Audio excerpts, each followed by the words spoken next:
Hey Internet people, hi Lord Tamerlane with another Obscurity in Miniature. If you haven't noticed, I've been on a bit of a Wrath of Kings kick. Today we're going to finally get into some of the generic trooper types, not tripes. These are the linemen for the Teknes House faction.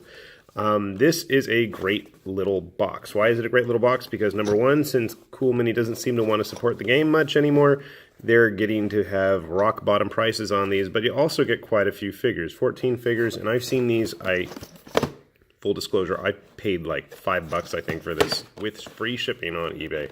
But I mean, you can look around, a lot of stores have them. I mean, even at full price, it was like 20-something for 16 figures in a couple of different poses. Really isn't a bad deal. So, why don't we take a look at what's inside. This is one of the few times that a Wrath of Kings box does not have excessive packaging because it actually needs it. So inside we have a baggie. I'm opening up the baggie. And more baggies because everybody loves baggies. So, as I said, there are, as I reach for the box, so I can't even count now, 14 figures in here. So, with prior experience, you're going to get two different poses for this guy. This is the Defender Lineman controller. They're like the boss figures. And then these are two of 3 or 4 poses, I believe, for the actual Defender Lineman. So, and then we've got the usual card. I want to say there's 2 cards, possibly. Yeah, for the controller and for the basic dudes. Again, we're at the King's cool system and a big pile of the deep dish bases that Cool Mini oh so loves. Remember back in the day when games like Dark Age, before they started selling those bases, base toppers, fillers, whatever, you just got the good old-fashioned lipped Malifaux-style bases. But it is what it is. So, in case you're not familiar with the Wrath of Kings figures, a lot of times what they have is, I want to say, like a PVC plastic for the body and most of the body parts. And then if I can find his weapon, dude, come on. The weapons themselves are actually made out of a different material. I want to say it's an ABS. I have no idea what the acronym or initials stand for, so you'll have to check that online because I'm too lazy to look it up. But the weapons themselves are a little bit more bendy than... I don't even know if bendy's the right word. There's a little bit more flexibility and give for the weapons. I think that we were designed that way so that in transportation they didn't end up busting up. So, give me a sec. I'm going to go through these bags and we will figure out who is who and what's what. And it's going to be a lot of work for me to paint, but screw it. I've got nothing better to do, right? Right. Alright, so I got a couple of the basic troops put together, and I just want to talk about these guys a little bit before I give the controllers a shot. So these are your basic troops. They're very steampunky, as you see, lots of rivets everywhere, lots of boilers, boiler plates, copper wires, tubing, all that jazz. But they're pretty solid sculpts as well, considering the material. This is kind of the same stuff that Mantic was using early on. Everyone's like, oh, rustic, blah, blah, blah. It's so terrible. It's, horrible. I can't work with this since I'm such a, quality painter or whatever the nonsense that was going around online is. But you know what? My general consensus is the Wrath of Kings line, for what you're paying and what you're getting, especially if you're an original Kickstarter backer, it was pretty much worth it. And the fact that you get, there's 3 basic poses. So we have the Grizzled Old Man Guard. We have the Smirking Baldy. I'm quite fond of him. With his hooker shoes, knee, thigh-high boots. And then there's actually a female sculpt as well, because she's got the molded breastplate. And yeah, that is what it is. But I don't even remember seeing this one. Maybe it's on the original Kickstarter website. These predate the Warsmiths or whatever the unit's called. It's like the all-female group for the Teknes. So you get these 3. And I've got some slot of bases handy. Hopefully they will decide to cooperate. Come on, lady, please. Let's see if we can grab some dice. Worst case for her. All right, and how big are they exactly? Well, let us take a look-see and find out with our stand-in, never-finished Space Marine. So if you're not familiar with the Wrath of Kings line, they're pretty close to 30mm, but they do scale rather well with older Warhammer Fantasy figures, even though they don't like to stay on the base. Not sure if anybody's so familiar or aware of this, but these figures, especially the original Kickstarter figures, have these little pegs on their feet.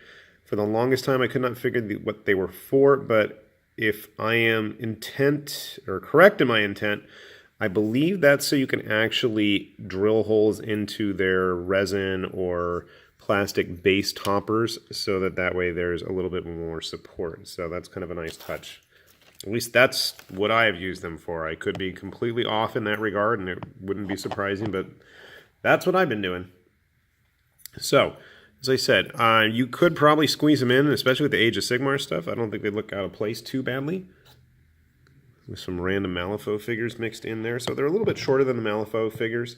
But again, these are the basic troops outside of the pigmen for the Teknes faction. So, I mean, they shouldn't be too tiny. Whatever they're called. Corn, Blood Marauder, Gorger, Gouger, something or others. But they are quite a bit bigger than the Frostgrave stuff. And I don't know if that's just because of the base he's on or what. Not 100% sure there. And just because the most dangerous man in competitive gaming on the tabletop is here. I mean, so they really seem to fit in pretty decently with what's out there on the market currently. I don't think you're going to have them really out of place in most fantasy lines outside of something like Kingdom Death or something like that. I think they're going to blend in pretty well. It's just the Wrath of Kings figures tend to have a very unique style because, especially from the first wave of the Kickstarter stuff when they had Edouard Guiton doing most of the artwork for them, they've got that very cartoony, comical look to them. Whereas some of the later releases have a bit more of a refined, traditional fantasy style, I guess, in a sense. But they're really not bad kits. And I haven't even shown off the commanders because I haven't bothered to build them yet. But just point out real quick. So the commanders are actually two separate sculpts. This is the dude on the box chomping a cigar. He's got bigger armor and bigger pockets than the other guys. This is what I wanted to mention. So you can see that their weapons sometimes come on these plastic sprues. So yeah, there's a little bit of a bend, but it helps also not break. I've got a lot of the Nacier figures that have, you know, crazy thin spears and swords flying every which way, but thankfully I have not had any breakage on those. So this guy is really grizzled. And he's got a cigar as well. Very cool. I'm going to look forward to painting these. I think they'd make really cool town guards, adventurers, whatever you're really into, and I think they can serve a lot of purpose on the tabletop. And given the fire sale prices and the fact that Cool Mini seems to want to clear these guys out every single Black Friday lately, I think you could find them for a very, very good price. Probably cheaper even than the bone stuff. Oh my goodness, what in the heck is... So, he's got some kind of a gauge piece. I just popped up in one of the lineman controllers. Did that pop off? I have no idea. That looks tiny. Backpack.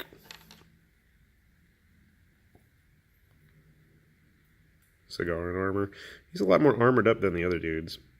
Then again, some of the hero figures for this faction are pretty well armored that aren't pigs. Overall, I gotta say, I've really enjoyed painting these dudes. Which is funny because they were the faction I was probably least interested when the actual Kickstarter came out. But of all the factions I've owned, they're probably the most well recognized in terms of painted figures at this point for me. So I'm looking forward to painting these up. Hopefully you guys can find some online while they're still around for a good price, because overall they're pretty cool little figures. With that said, this has been High Lord Tamerlane with Obscurities Miniatures, and bye-bye. Go buy me cheap.